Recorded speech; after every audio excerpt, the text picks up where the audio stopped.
বিসমিল্লাহির রহমানির রহিম। আসসালামু আলাইকুম। আশা করি ভালো আছেন, সুস্থ আছেন। তো শুভ সকাল, সকাল 11টা বাজতেছে। তো আমি একটা পুকুর থেকে যে লক্ষ্য করেছেন পুকুরটা, এখান থেকে কিছু পাঙাশ মাছ ধরবো 10 মনের মতো।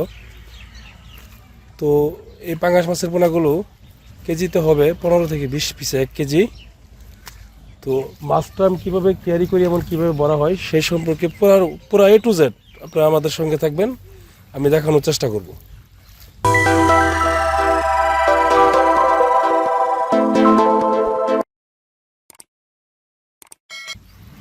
মৎস্যচাষী ভাইয়েরা, আজকের যে পরিবেশটা অনেক সুন্দর, আবহাওয়াটা অনেক ভালো।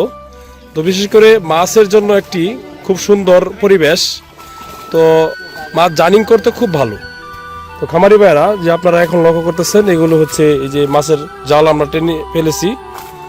মাছটা আমরা এখন পরিষ্কার করব, পরিষ্কার করে তারপর দেখা যায় স্কেল আছে, স্কেল দিয়ে মাপ দিয়ে আমরা সরাসরি ড্রামে চলে যাব।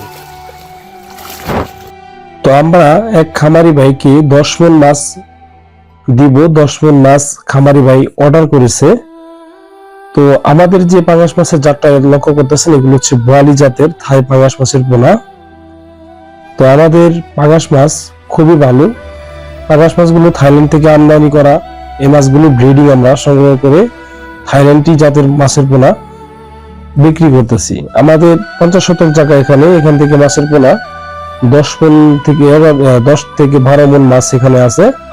তো দেখা যাচ্ছে আমরা 10 মণ মাছ বিক্রি করবো, আর 2 মণ মাছ এখানে কালচারে আমরা রাখবো। আমরা আরেকটা বড় পুকুরে ট্রান্সফার করে কালচারে রেখে দিব। তো এই বীজ ভালো একটা বীজ। তো বিশেষ করে বোয়ালি জাতের অনেক গ্রোথ হয়। এগুলো 5 থেকে 6 মাসে আপনাদের কাছে একটা কেজি চলে আসে হোয়াইট। তো এই শতক প্রতি আপনারা 150 থেকে 200 পিস এই মাছগুলো চাষ করতে পারবেন। এদের কোনো রোগ নাই, কোনো ছত্রাকজনিত কোনো সমস্যা নাই, ওরকম নাই।